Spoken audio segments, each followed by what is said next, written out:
Well, it's time for game number 2 here, guys. Picks and bans are about to be underway. London Conspiracy rocking the order side. Epsilon will have the counter pick option if they so please. And London Conspiracy, they didn't really use the counter pick to their advantage. Nope. Last time, I mean, they just picked the Hercules, right? That was it. They were like, well, Mystical Mail's this thing that's pretty good. And so... Well, Hercules does very well against Tyr. He can stun him out of the mid... Fearless. The mid-harpies. Well, London Conspiracy, Rama band, Thor band. This is Sylvanus. They can grab a Milzy Sylvanus right now and never look back. And that's exactly what they've done. By grabbing Sylvanus, you now have established lane control.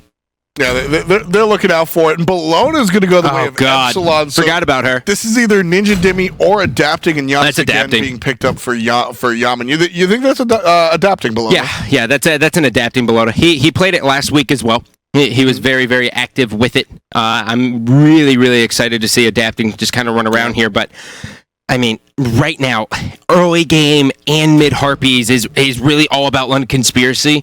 So far, just by having the Sylvanus, right? Right. And now you're going to have Agni in there as well as Ymir. I mean, this is a lot of setup already. I mean, you have Frost Breath, you have Noxious Fumes mixed in with whatever the hell Agni wants to do.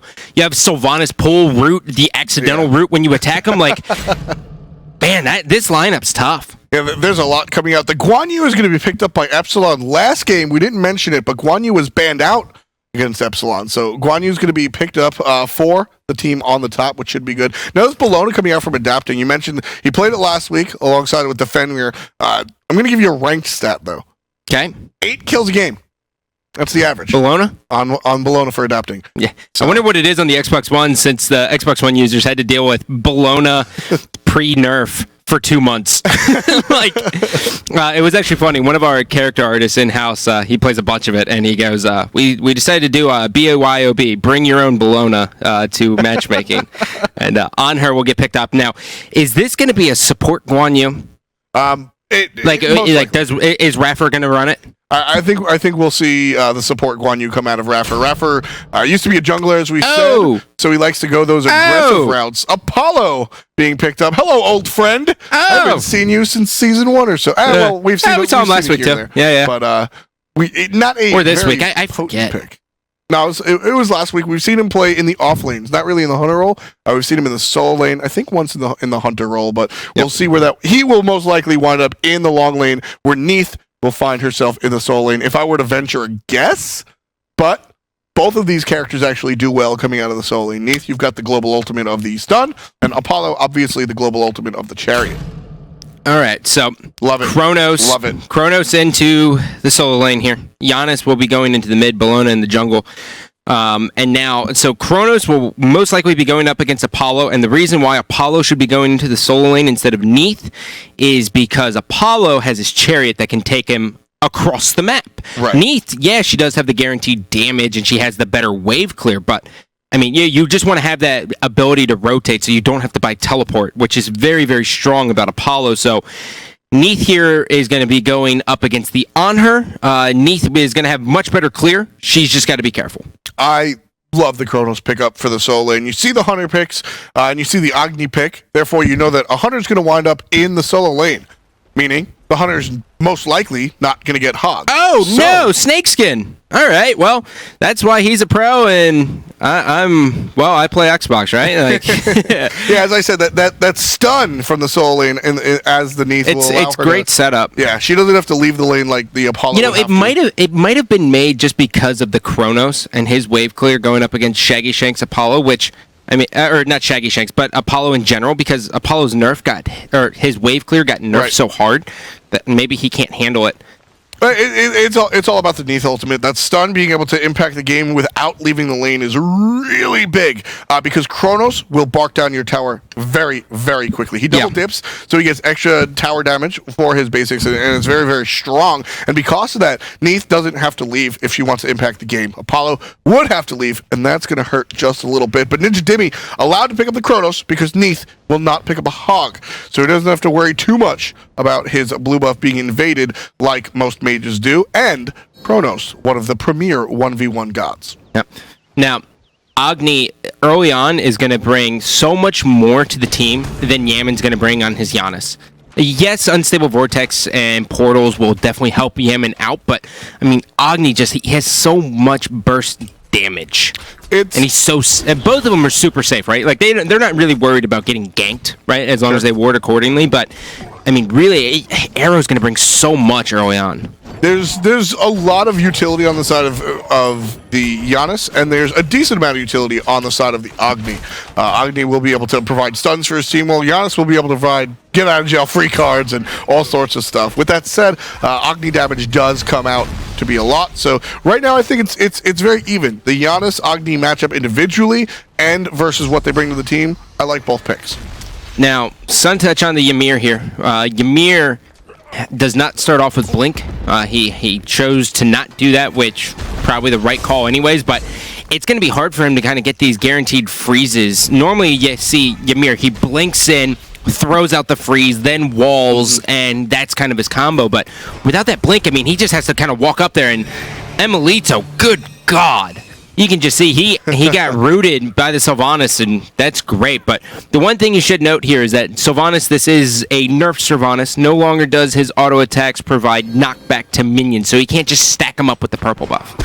Yeah, he'll still be able to dish out those AoE basic attacks, though, so really no harm, no foul right there. And Sun Touch is going to hit the back Heartbeat, steal them away, but also share them with Arrow. Epsilon, or London Conspiracy, or Epsilon will notice it, so they'll come along, but London Conspiracy able to pick that out, no problem. Well, Sun Touch now doing a great job here with Arrow, as they will just go ahead and clear through this one. Adapting and Yaman sharing the love here. We are 2 minutes into this one. Level 4 is around here, and now we will actually see London Conspiracy is going to be level 5 much faster than Epsilon here, as they will be able to take their back camps, both of them. So that's going to give them a pretty big advantage going in, as Sun Touch is going to get level 5 already, and now Arrow will be able to get it from this wave. That's a hell of an experience lead so far. Yeah, definitely looking very good on the experience side of things. When these mid camps come up, Agni will have one bomb. It's 2:30. He will have one bomb. He'll have just one. And the Ymir will be level 5, so he'll be able to get that Ymir ult as well. Bellona is backing. It's 2:40. She's got a rush. She will be able to make it just about and Yaman. Yeah, so it's a little rough. Ninja Dim getting the best of Snakeskin here. Yeah. As he is just going to get forced out of this one. Sun Touch, he's here for the party. Sylvanus already here as well. Neith is also level 5, Scott. You can't forget that she can impact these mid camps while being in her base. So that's going to be a big point. Oh, they're choosing to not even worry about it. The mid Harpies are still up. The wall hits as well. The Neith ultimate is going to hit the Guan Yu, who's CC immune, and now they have to rotate back for it. So what was looking like it was a perfect play from London Conspiracy to just get mid Harpies easily, they slip a little bit and they just give up the right side, but that to me looked like they had control of everything with the 240 back. Yeah, I mean what happened right there was they took the mid Harpy fight to the lane. They just said, hey, if you don't want to come rotate for these mid Harpies, we'll fight you in the lane. They forced Epsilon to be even more defensive, which gave them the left Harpies for free. Curse Apollo. What a backpack he's got, man. That thing, I don't know what you could fit in there. It's a pretty small backpack. I mean, you could fit like some Dre Beats. Put like a Chromebook and Astros in there, I guess. That's about it. It's like I can fit my controller, yeah. That's pretty much what I got, right? He just looks cooler than me. That's all that one is. Sylvanus now. Hair. Yeah. Arrow showing off the Agni skin. Yeah, that's the old school Agni. It's actually interesting. Agni got remodeled a while ago, and this skin kept the swag walk or the moonwalk that a lot of the players liked. So you'll see a lot of the old mid laners, Arrow, Lobster, play on this volcanic skin because it has the same movements as the old one that they got used to playing for so many years. Now Emilzy will be able to tag up this wave here. Arrow clears it out. Heartseeker has been finished here for the Neith. Doom Orb across the way for Ninja Dimmy. Love it. Both of them will, in a matter of seconds, will be able to really have kill potential in this lane. Now, Ninja Dimmy definitely has the advantage just because of Rewind.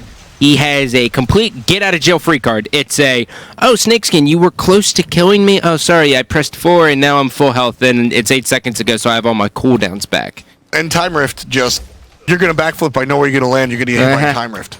So, Chronos, one of my favorite gods. I love the complexity of the passive and at the same time the simplicity of the kit.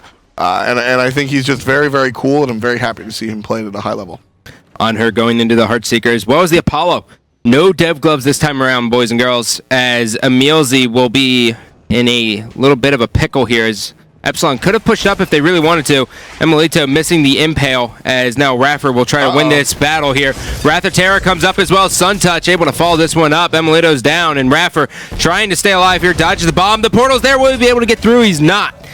And now they were able to go up 2-0 at 5 minutes and 45 seconds. And the best part about this is that mid-Harpies are getting ready to come up. Sure, Emilzy catches an unstable vortex, but Yamin can't contest this. This is all about LDNC. Emilzy missed the pull. He really wanted to grab Yamin right there, but unable to do so. So 6 minutes is going to be here, which means these mid-Harpies should spawn relatively soon. The right ones will be up almost instantly. The left ones, excuse me, if you didn't remember, that long engagement in the long lane, so they'll be delayed just a little bit. But as you can see, they're already flashing on the right side, and Epsilon looks like they'll be able to pick those up. I can't be more impressed by Sun Touch. He is just playing fantastic in this set. For me to have as big of a bandwagon flag of Epsilon coming into this one and just really supporting, adapting the entire time. I mean, he's looked outclassed by Sun Touch, who's just done a phenomenal job at being a part of not only all of the fights, but setting up everything for his team. Yeah. And that's really what you want to see out of him. But you know, the Bellona here, next she'll be able to finish up an Icavol if he wants to go with for that, or sometimes we've been seeing the Frostbound Hammer. And that next item is really the Power Spike for Bellona, but they just have to make sure that they're not too far behind by then, because London Conspiracy is just all about going forward. Right. And Sun Touch is doing just that. He's got the flank. The blink comes in as well. The Neith ultimate will be following it up. Shaggy Shake will have it, as Raffer will take that one, taking the damage, and through space and time will follow up. He'll get stunned out in the middle of it, though. And the boys of Epsilon are a little bit split, as now Arrow, he's forced to try to retreat here. Yamin barely missing that one because of the dash. And now on the top side, Raffer trying to stay alive here, but the horse is going to be good. And Shaggy Shank isn't able to get that. He had 5 health. Are you kidding me? Very You know what low. 5 health is? That's a hangnail away from dying. Snakeskin in the one-on-one, backflips out. Sees Ninja Demi and says, okay, well, yeah, at least we can trade here. Eagles Rally comes down as well. Unstable Vortex will hit. London Conspiracy takes the Gold Ouch. Fury. Adapting's able to get one. He doesn't have Eagles Rally to re-engage this, but at least they're on the board as we take a look at the charts. It is 2,500 gold difference, and the experience non-existent. Yeah, 2,500 gold difference. Just, it's so important to remember how much more valuable gold is earlier on, because how much easier it is to come across later. You get more kills, you get more towers, etc. So this early 2,500 means a lot more at 8 minutes than it would at 18. So definitely a significant look for London Conspiracy. Epsilon, they have to be more aware of this jungle. Sun Touch just setting everything up. The crazy thing is that there's only a 93 experience difference when they have 2 kills, they had first blood, right, and they got the Gold Fairy, which gives global XP. So Neith, on top of just being able to push the wave, gets that XP just because her team was able to. Yep. And to see it's only a 93, like that's impressive coming out from Epsilon, that they're able to hold this kind of experience lead when they are down. I need to see more vision come out from Epsilon. We have a Sentry Ward from Epsilon on the Gold Fury, but other than that, just not a lot of vision around the map. That's been the story last game as well. They gave up 3 Gold Furies and a Fire Giant. The Fire Giant they knew was happening, and they couldn't really do much about it, but the Gold Furies are just, this is how London Conspiracy has been getting their leads. Heartbreak City. Through space and time forced out. He's going to get stunned out in the middle of it, though. Yamin now. Portals. The utility's there. Adapting now. He's in the middle. Eagles rally defensively. And Neith arrow will hit. Emilzy's going to try to follow it up. They're not able to do so. That's the power of the Neith. Neith is in the solo lane and completely impacted that fight. Adapting could have gotten the kill on an arrow, but as soon as he saw that target on him, he said, look, I'm going to get stunned. I'm going to get smoked, so I have to get out of here. Yeah, that's exactly that, man. It's going to be tough. It's going to be really, really tough. Under the tower is Ninja Demi. He'll be able to land the Time Rift to take away the life of Snakeskin. That's that 1v1 Chronos we were talking about. And just very, very potent coming out from Chronos. If he plays this one right, he's going to go ahead and pick up his blue buff. And the mid camps on the left side go to Epsilon. And right now, Epsilon trailing by about 3,000. Still that 2,500, 3,000 mark that we were at a little bit before, despite the kill. And solo lane looking rather... I mean, 1 kill to 0. Not going to be a huge difference, Scott, but you don't ever really want to let Chronos get started. No, you really don't. And now, the game's going to get paused here by Ninja Dimmy, as we will wait to see why this was. And, Apollo, we haven't really seen, successful Apollos. Right. Yeah, I mean, Apollo's... in Season 2. Yeah, Season 1, that's kind of all we saw. Apollo was one of the characters that did, well, incredible stuff. Apollo able to go completely around the map with that ultimate that we haven't actually seen used yet. If you're new or haven't really been paying attention, though, the changes that Apollo's have been made to really shy people away from picking him is... so beautiful, does not clear the wave as easily as it used to, and the ultimate across the skies no longer knocks up when you land. So a couple of small changes that wind up being big changes in the long run. And Emilito here on this Anhur, well, he does have the full wave clear, so immediately caught out under the pillar. He'll take a lot of damage, but there's the ultimate. That might have been the bad choice, and Raffer gets the kill, but he does get hit. That's going to be a little bit rough. Here's Sundutch, but he is surrounded. Can he take the life? No, he can't, but Neith can. And Raffer is going to fall to the eventual arrow. There it is. Damage coming out from the Agni as Arrow has finally made the rotation, but Sundutch is here as well. It's 2-on-2. Hunter has to fall back. Emilito will go all the way home, back to base under his tower. So a great gank coming out from, well, both teams. Good response. Raffer does die, though. And Shaggy Shank will be sent back to base. Here's the tower killing prowess of Chronos that we were talking about. Give him an inch, he'll take a mile, or at least a tier 1. That's 500 gold in addition, and he's also chunking Snakeskin. This Neith just can't handle it. And he's taking a lot of damage just from that time rift. Able to chunk out 15-20%, it looks like, just from one single time rift. Now it's Sundutch here in the solo lane. He's going to be forced under his tower, or at least a back, so we'll have to watch out about that. And all 3 members of Epsilon, the jungle, the mid, and the support are in the mid lane. But we'll see a couple of backs as there's a decent amount of time before both the mid Harpies and the Gold Fury. So, attention to the timer is what Epsilon is doing right now. The teams, if we take a look at the graphs, 12.5 minutes in, they are separated by a little bit of gold, 1,600. So previously, LC had a 2,500 gold lead. Epsilon was able to shave 1,000 off of that with a good gank. And because of that, Epsilon staying in this one. Gold Fury blinking, London Conspiracy, and Epsilon know it this time. So vision is good for the blue team, not too good for the red team, but they have the people here, they have the bodies, and they're ready to go for it. The pillar is down, Raffer is zoning. Watch for the communication here. They'll be able to go ahead and talk, but here comes Sundutch. Freeze a good on Yaman. Epsilon has left the Gold Fury. They're looking for the fight. Emilzy does the ult, so does Neith. Neith's ultimate is down. Don't expect that stun anymore, and looks like Sundutch is in trouble. Adapting, the jungler kills his opponent. Long range stun as the Chronos has made the rotation. Emilzy's being chased by solo lane, but so much damage coming out of the red team. Arrow doesn't care. He makes it rain, and Emilito falls. Adapting still, chasing Arrow. The stun is good enough. The 2 will stop, and Arrow will be safe. Raffer going to get shredded here. He's got the mez here on Raffer to really stun that one out, but that engagement, that could have gone a lot worse for London Conspiracy. All things considered, Neith Weave is going to come in as now Unstable Vortex will be avoided, and that's going to stop this Gold Fury attempt from happening. So that's all they need. Epsilon shows life. Yeah, that's all that London Conspiracy really needed.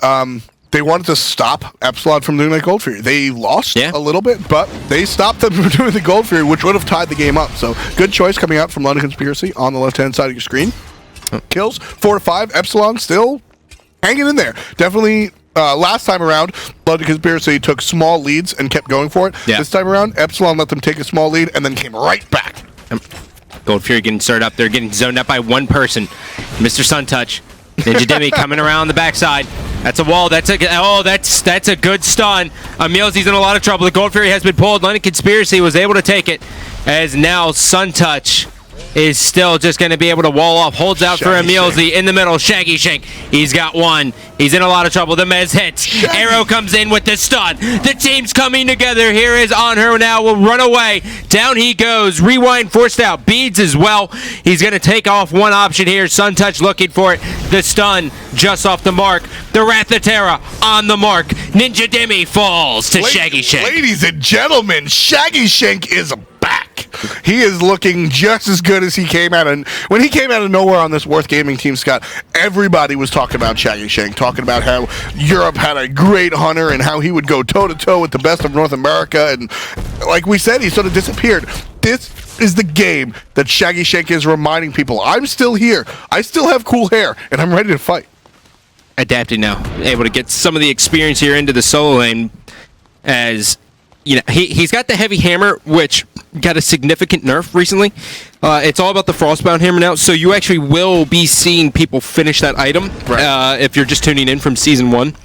And it's definitely great. I mean, it's like 350 health plus a slow and a little damage. It's everything Bellona wants. Yeah, it allows her to be a little chunky Brewster, if you will, just being able to get in there and fight, and at the same time not really being a good target to go for right off the bat. So take a look at Yaman slowly getting his red buff. Raffer's going to push up this mid lane, which is a good choice as that tier 1 tower. Both tier 1 towers in the mid lane are at about 50% HP. I would have loved to see the Janus actually go into the utility build, just because he does have the Chronos, who's going to be swinging very hard, but you see what it's going to happen, right? His abilities are going to be very low anyways, just by finishing the Chronos pendant, but, you know, having another portal in those team fights is the difference between winning and losing. But at the same regards, if you're hitting your unstable vortexes and you're hitting your portals, it's the same thing when you just go full damage as well. So, although I would like to see it, the thought process, well, it's definitely there because this guy's a player. Very interesting to see the Neith build come out. It's a standard Heartseeker build. Heartseeker boots, you got the Aussie for attack speed and lifesteal, then you're going to see a couple of crit items being built. It's very interesting to see that. That's actually an Executioner it looks like it's going to be going into.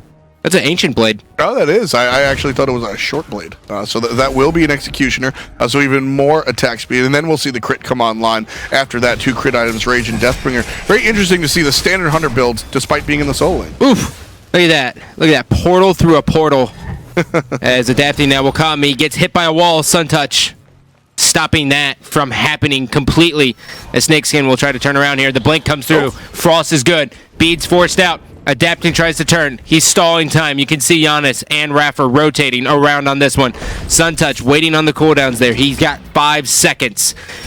They have to keep note of that. Sun Touch can really change this team fight all the way around. As now the... Oh, God. The Scourge did not hit. He's going forward. Raffer. Nope. Freeze down. Freeze is down. They have that. And now Raffer will be going forward, shredding through Snakeskin. Here comes the Shepherd play. Oh, no!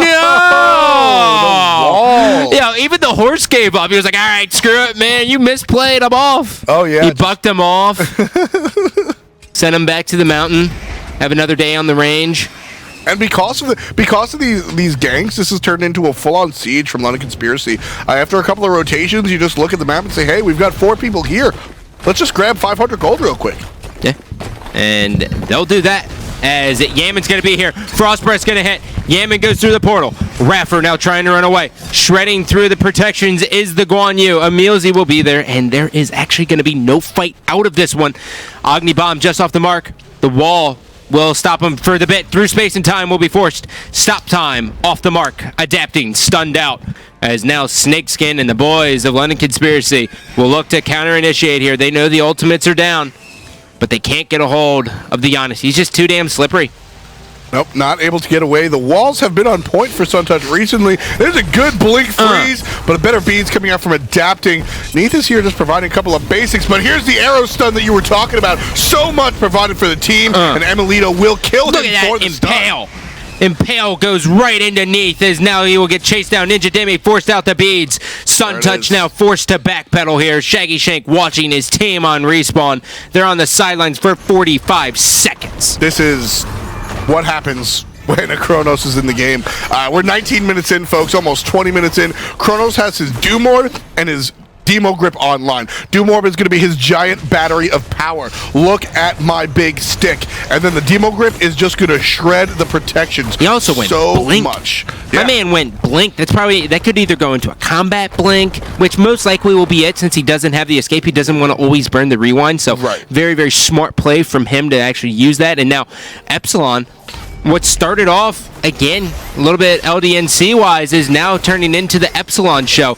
Raffer's going to be able to just tank this through, and then that's going to be the Gold Fury. And now we will take a look at the charts again, as that is going to be the Gold Fury going, and we have ourselves an even game. But oh my God. By the beard of Kelly Clarkson, that is a Fire Giant started up. Ninja Dimmy's here as well. The Fire Pit's going to hit on as that's through space and time. Down goes one. Wasn't able to get the rewind off. Emilito still looking. Fire Giant started up. They're actually going to try to go for it themselves. Adapting's going to be rotating. He's got Eagles Rally online as well. The stun comes out. Raffer's able to get taken out. As now it is going to be London Conspiracy with the Fire Giant. They're going to push forward. Here comes Adapting. Beads forced out as well. The pulse says, come here, Emilito, down you go. And they force out Desert Fury. This is such a huge win from London Conspiracy. It was a ballsy call at first. They gave it up. And then Epsilon, the comm said, guys, we can do it. But in reality, they couldn't. The second they saw Ninja Dimmy die right there, they went right back in. They said, look, they've got a lot of damage, but that Chronos is the one that's going to shred through our ranks. He's down. Let's re-engage. I like the commitment from Epsilon. I really, really do. Try to take that Fire Giant, but it did not go the way they planned because Ninja Dimmy fell. London Conspiracy takes the Fire Giant. They've got 4,000 gold raw lead, and then you've got to add the Fire Giant on top of this. I would not be surprised to see them go for this right Phoenix. They do have to be a little bit careful here. Uh-oh, there's the ultimate. Eagles Rally comes straight in. They're going to try to dump this into Emilzy and make him pay. Slowing down is going to be the Bellona. And all the way up forward is, oh my God, Chronos is able to get off through space and time. He's swinging. He's got him on the stop time. He's able to take out one. He's now going to turn on the Sun Touch, as now they will look to go in as 5 versus this team. And Anhur, you can start to see him just on the way back there. He's going to be trying to meet up with his team. They're trying to cut off the option. It's going to be Raffer, and now he's going to give up. See, I mean, as I said, I wouldn't be surprised to see them go to the right-hand Phoenix, right? And there's a decision that has to be made. Either we go ahead and hit the right Phoenix, or we retreat. Epsilon engaged while they were making that decision. So whether or not they were going to go for the Phoenix or not, it's irrelevant, because Epsilon got there before they were able to retreat or go forward. They were able to pick up the support and push the entire team back on their own side of the map. Great, great engagement from the team that's down. That's how you fight when you're down. You want to be aggressive and surprise. London Conspiracy does still have the lead here, as we will take a look here. Height of the Urchin will be the next build coming out here from Mr. Suntouch, but he went straight into the Soul Reaver there. So he's really going to be looking to prioritize just kind of hitting the Raffer as well as, I guess, the Bellona. Well, she's healthy. I mean, this sort of thought process is very similar to the Ares situation, where he's looking to lower the health threshold of his targets. Ymir you get the freeze, and you get the ice carpet, and you smack him once with your basic. As the game gets later and later, the damage from that goes down. Soul Reaver damage doesn't. It's just percentage based. So that's how he stays relevant and continues to be dealing damage as the game gets later. Shredding through that tower is the Apollo passive, which is just also known as Medusa's 1. Pushing up here. Epsilon looking for the root. They got Raffer, and now he's going to be forced to counter charge, and now the counter engagement. He hits the wall again. He's calling the troops, but they are not there to follow up through space and time. Forced out again, and now that'll just really keep Guan Yu safe, as Epsilon will say, well, they gave it to us, boys. Yep. Let's take it. And now they are able to take another Tier 2 tower. There is no longer towers preventing London Conspiracy from taking this game. It's only Phoenixes. Epsilon, they need to hold. The average game right now is about 29 minutes. Will they be able to make it past this here, as they are really in a precarious situation? Suntouch blinks in. The Frost Breath off the mark. Eagles Rally comes in with the counter engage. He's going to get stunned out. And now the bludgeon will not hit. Desert Fury going off as well. as now the members of London Conspiracy are backpedaling. They're able to take out Emilzy, though. That's a win. Threshold's going to speed him up, slowing down Suntouch and giving him more damage, and Suntouch is going to stay there. Adapting's on him, though, and they are able to take him out. And the Gold Fury's getting ready to come up in 30 seconds. We actually might see him crawl back into this one. Now, Agni is going to have another dash. They really don't want to chase him at all, and a blink, he's gone. The counter engagements, Scott, from Epsilon have been on Are they going for this? Yes.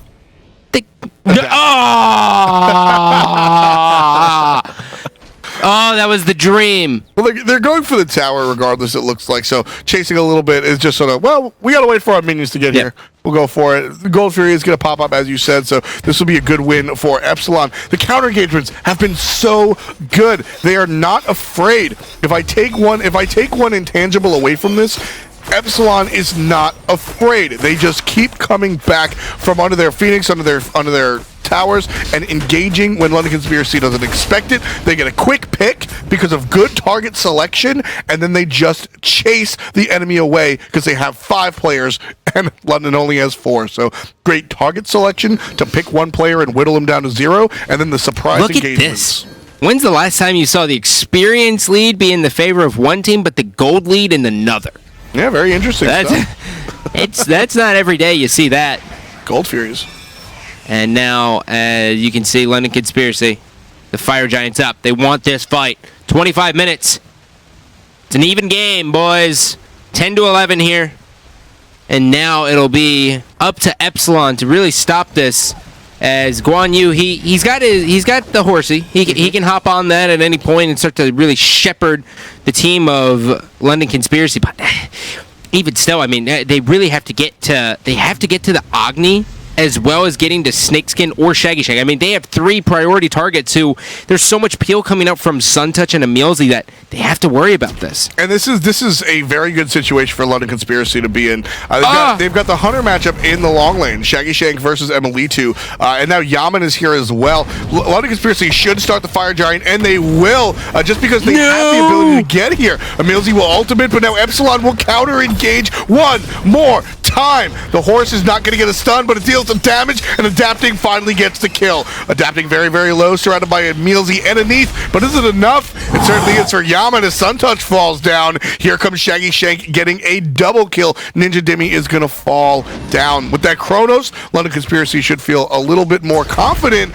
but Shaggy Shank's surrounded again. He got out last time. He'll get a kill. How?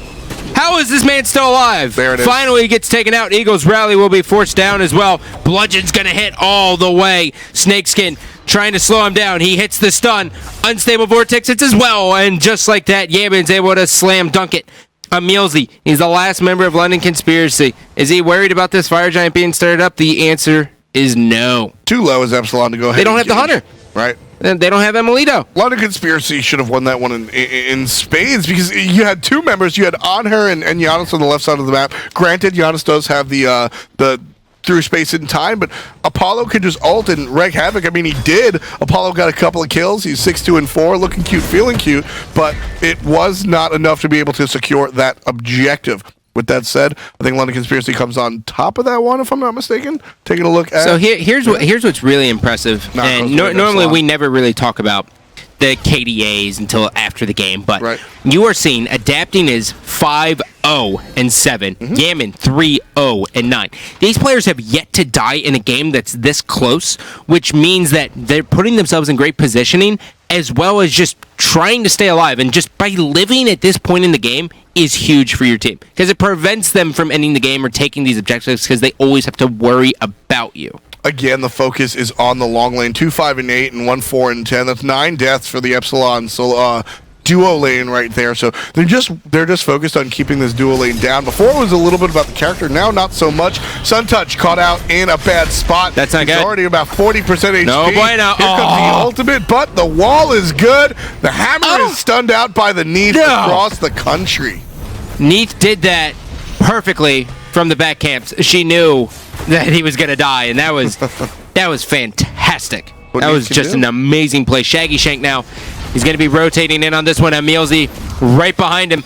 You can see him. He's got the Apollo passive. He dodges the Impale. He's going to get stunned out. Falls through the portal as well. Still trying to live, and he will be taken out. Adapting now pushes forward. He's on zone duty here, as now you will see Neith backflips out. Sun Touch delays again. Rewind forced out for Ninja Demi, giving him all of the stats back, as well as the cooldowns, as he will be looking to box everyone here. Emilito, he started up the Fire Giant here. Shaggy Shank, he's got the freeze. Raffer taking a lot of damage here. Sun Touch will be able to pop it. Down goes Raffer again. Snakeskin able to come up with that one. He backflips out of harm's way.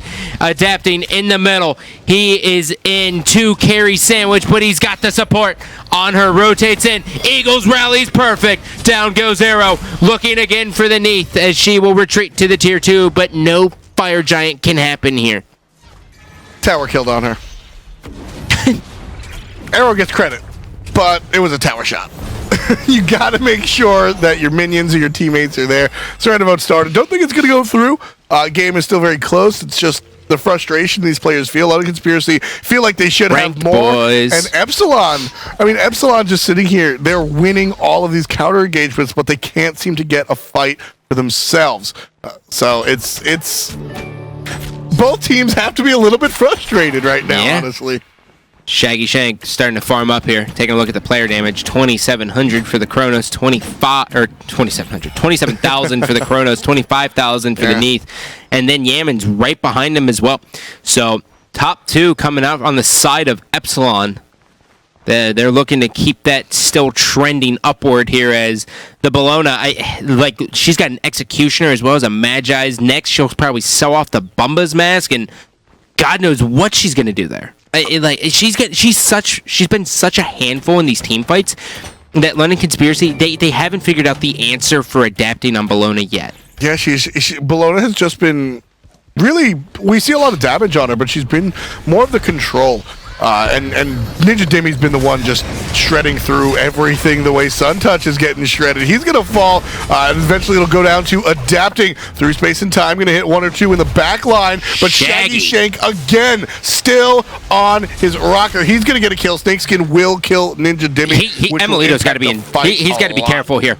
Emilito has to stay alive. Scourge already forced out again. Wisp will now heal him up. You can see what Sylvanus brings to the team. At every stage of the game, he's amazing. And now, it's up to Epsilon to really delay this. It's at a quarter. It's lost 1/4 of health. It's getting ready to hit 50%. The pillar stun perfect right into it. And now Shaggy Shake in trouble here. Eagles Rally is going to be off the mark. Yaman's able to pick it up. Snakeskin hits the ultimate. It's on Emilito. Arrow trying to get involved. And now again they hold. It was a 3-on-5. Adapting gets another kill as Snakeskin will take out Emilito. And my God, somehow they were able to hold. That was a 3-on-5. Again, the counter engagements from Epsilon looking very, very strong.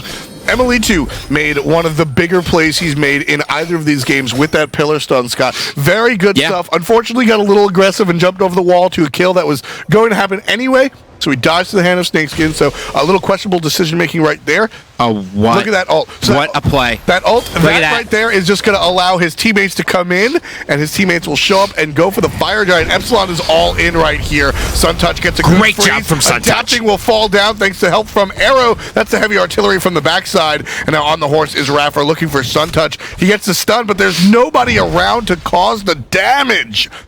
Here they are. Finally, Yaman joining into the party here. Shredding through the protections is going to be the Raffer. Sun Touch forced into his ultimate. And now he did a bunch with it. They need to follow it up and just kill him already. But he's just so tanky. And finally he goes down. And now the question is will Epsilon be able to get this Fire Giant? This has been a 10-minute plus engagement over just one Fire Giant here. They know that the winner of this will probably win the game, especially at this point.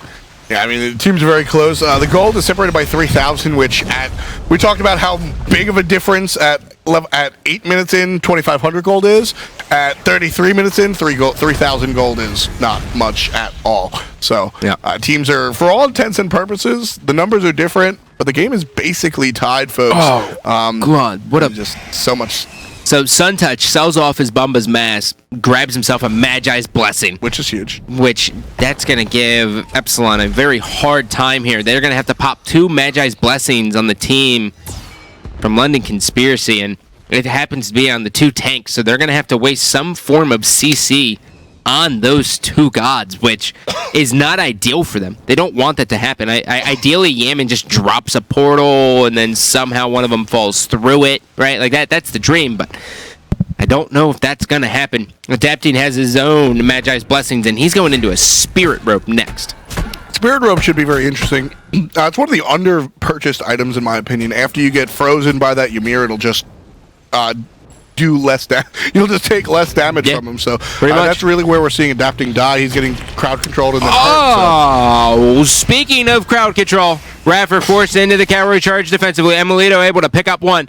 He's hiding. He jumps backwards. They're going to wait. Oh, he died to the Wisp. Oh, that poor Guan Yu. Oh, man, that sucks. That's a keyboard through a window instantly. Adapting, pushing up. He's trying to keep his Magi's Blessings alive, and Neith is able to pop it. And now he's going to be stunned out. This is going to be Shaggy Shake. The Mez will hit. 3 men fall through the portal, though. Janus with a big play. As now Suntouch will try to run away. The Scourge will hit as well. The Bludgeon's going to be stunned out. Great job by Suntouch as he will go into the ultimate, unable to get the kill. Emilzy trying to delay. Emilzy blinks away. He had the cooldown timer on it. Neith still lingering around the back. Yaman looking for Emilzy. Did he juke out the Janus? The answer is no. He saw him. And now Emilzy's just trying to live. He's really the bigger play here. It's not about trying to live. It's about delaying Epsilon from getting this Fire Giant. And Yaman, well, sometimes you miss the door. And that's what happens there. And Emilzy, he's so tanky that there's no way that Yaman's not going to get the points on this. And finally, he will go down. Tried to kill himself to the Phoenix, but unfortunately... That's a 50-second cooldown there on one of the Hand of the Gods 3 being gone. Pings are out. Everybody knows what's on the table. It's being set. Fire Giant is in the sights of Team Epsilon or Epsilon Esports right now. They want to take it, and they're going to go for the fight instead. They see that Neith's all alone and not exactly the safest character. Get out of there. There she is on the ult. Do the Fire Giant! Do the Fire Giant! My voice is going to be freaking shot today. And now finally, it will be started up here. Arrows rotating as well as Suntouch. The boys are coming in hot. Fire Giant, after a 15-minute fight, has finally been taken. Here it comes. Threshold down. Beautiful. Neith is going to hit a triple weave. And now Adapting, scourges out the snakeskin. He's not going to waste Eagle's Rally on it. Well, because he can't. That ability is down currently. Yaman through space and time. Also down. Emilito. He's got Desert Fury as well as Rewinds up. So it is now going to be a matter of who they will be able to take out. Ninja Demi here. He's clearing through the wave. And now you can hear the pings. They want that tier 1 down as well. The more towers that are up, the healthier that Titan is. So Epsilon wisely will go ahead and pull out of this one. As the combat blink being up on the Chronos as well is definitely going to help. I mean, he's just got so many escapes with Rewind plus combat blink. Right. He's doing an amazing job at just delaying death. And I mean that's his goal right here. He is the handsaw right now that wants to chew through London Conspiracy. He is the main source of damage for Epsilon Esports. Emilzy strafing around, doing tree things. They're giving this up. They can't afford it. A death at this point in time is 50 plus seconds of getting benched. You're in timeout for that long because you forgot to do your homework and your mom's mad at you, right? Like, it's just not worth it. Ooh. Oh, that would have been so big. Been very, very big. Right now, Epsilon's just going to go ahead and take all of the structures off of the map. They take all the towers just to get as much gold as they can, and they will actually solidify a lead here with this one. 1,500 gold with the inclusion of this tower. This will be one of the few times that Epsilon will have the actual gold lead. We saw before they were trailing by 7 gold. Yeah. All right, but it still wasn't in their court. And then London Conspiracy went ahead and take it back. Epsilon is leading for the first time in this series, if I'm not mistaken. How has Yaman not died? It's a 38-minute game. It's Janus, Scott. So in first-person shooters, if a game was this close and someone didn't die, we're screaming, you're baiting us and that you're a bad player. Well, but like that's not the case here. I just don't know how you don't die at least you can't once. walk through walls in Halo. Fair. Yaman can walk through the wall, so it's going to be a big one for. Like, how do you not die? Like, it's just so frustrating. Like I die within like 5 minutes in a ranked game, like flat, and that's like being like. It's like giving me the benefit of the doubt. Well, do you play Janus? No. Well, you can't walk through walls. You're right. I get it, man. Gotta walk through the wall. That's how you gotta portal more, man. Exactly. It's really what it's all about. And Ninja Dimmy's what it's all about as we ride along with Emilido and get a good look at that Chronos. This Chronos has been, I'm sure if we pull up the player diamond, she's still up on top. And he is just barely behind that Neith. Just barely by 20 damage, so he's basically still on top, just able to provide so much. He has the basic attack shredding protections with the Demo Grip and the spell shredding protections with the Obsidian Shard, so much penetration and raw damage as he's got that Doom Orb. Stunned out, and just like that, arrow prevents it all from happening. Emilido is going to be stunned out. If they would have gotten that kill, Neith would have been jumping for joy. And London Conspiracy, well, good D. They hold for in the sense of they didn't give up any deaths, and there's only 30 seconds left on this Fire Giant buff. So what this means now is that Epsilon, they're going to take everything they can, go back, get 6 slotted out. Mm-hmm. You can see that, you know, the Guan he wants to finish out this item as well. You're seeing a Soul Reaver be started up for the Janus with the tier 1 Soul Reliquy, which is a word I hate to say. So you really can see what they're going to do. But London Conspiracy, they buy themselves a little bit of time here. They have some breathing room, and there's been so much farm that has just gone to waste because since 25 minutes, it's been about the Fire Giant fight. Right.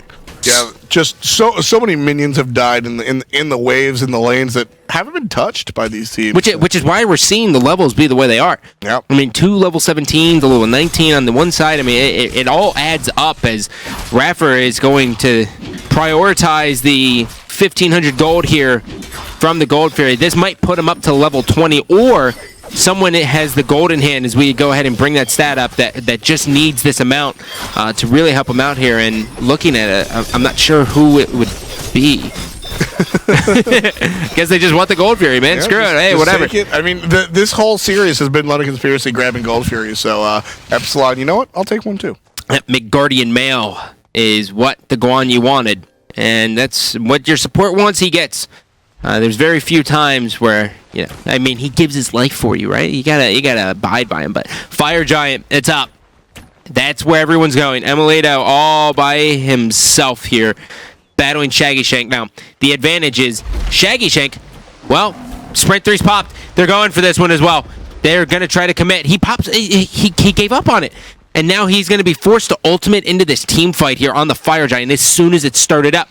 But he will be a little bit late to it naturally. So if Epsilon has a good engagement, they'll have already killed at least one target by the time he gets there. And Emilido is just keeping him away. Shaggy doesn't care. He's been surrounded by red jerseys this whole game, and he still winds up getting a kill or two, and sometimes getting away with well-timed mezzes. The moves. Yeah, he's been using that mez to interrupt so much stuff coming out from not just adapting, but the rest of the team as well. The mez can stop the Raffer Tallow Assault. The mez can stop adapting to number 2. Although now with the Magi's Blessing online, it's a little bit more difficult. But if he comes in late to the team fight, those blessings are going to be down, and he'll have his way. Suntouch looking, the blink hits, missing the Frost Breath now. Now he's going to be targeted out. He doesn't avoid the wall as well. He's going to get a fully charged Ymir ultimate, but it was on very tanky gods as Raffer / stun. Adapting's able to get a kill. And now, Adapting rotates out through space and time, almost kills Neith just by himself, as we will see the split push coming out from Shaggy Shank. But the real story here, it's the Fire Giant. It started up. Emilzy has to get here. He's got Magi's Blessings on. He's dodged it. And he blinks in. Epsilon's able to take it. And now Emilzy will pay with his life. Down he goes. Shaggy Shank on the retreat as Yaman will stop him. And Ninja Demi, he gets the blink out from Arrow as well. 55 seconds with no Sylvanus. 30 seconds with no Sun Touch. Epsilon should be able to just walk up, knock on the door, and take the Titan. That was a very, very, very sort of intelligent call from Epsilon to understand that with that fight, They can take the Fire Giant with only 4 people, send Yaman back because Apollo is split pushing. You called it. So because of that, they noticed it immediately. They stop it with 1 mage, and now they're barking down the Titan. They take down that mid-Phoenix almost no problem. This Fire Giant definitely helping them out. A Chronos with a Fire Giant, your structures just don't exist. The Eagles rally was beautiful. The bombs and the stuns from Arrow just as beautiful as well. And now we will see Shaggy Shank. He's pushing up through space and time. Has been used. The pillar stun will slow him down a bit.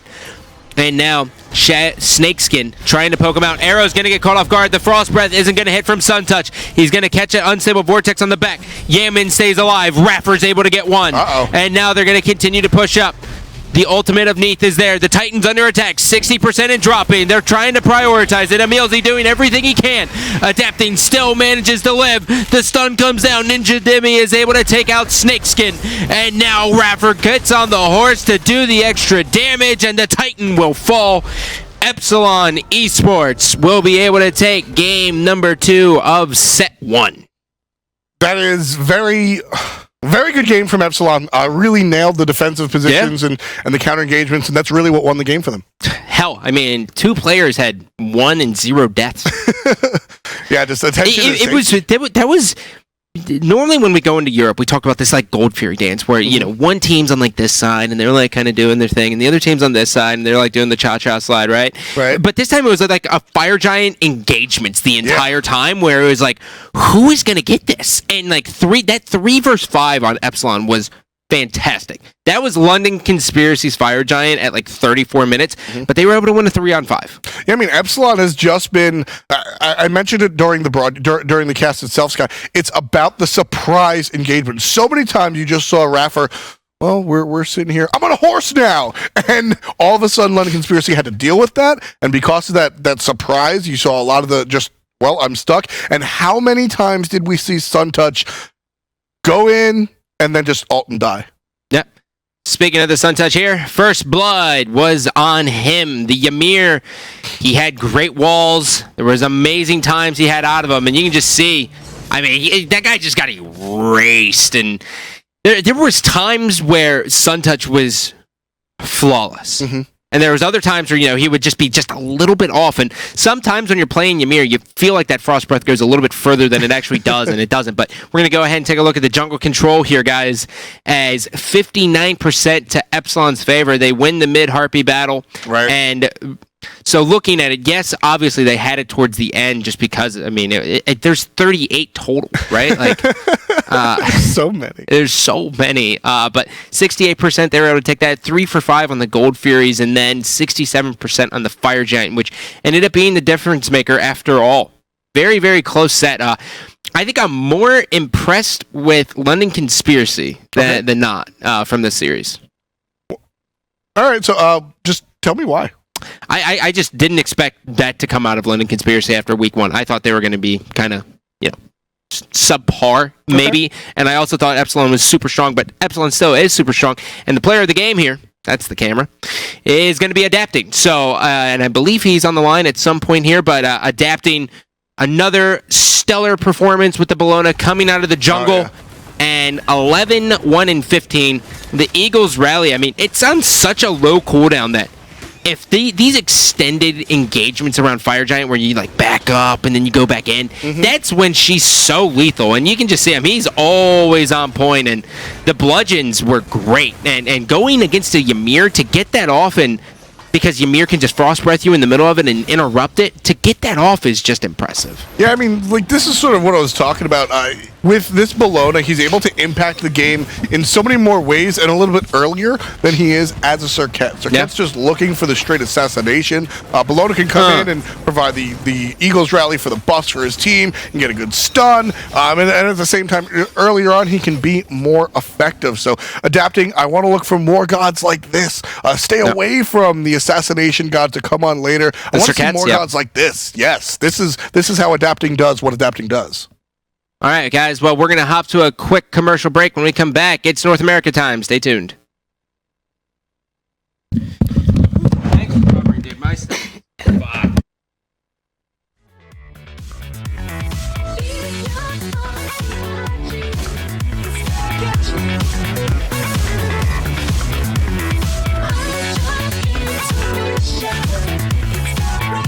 Bye.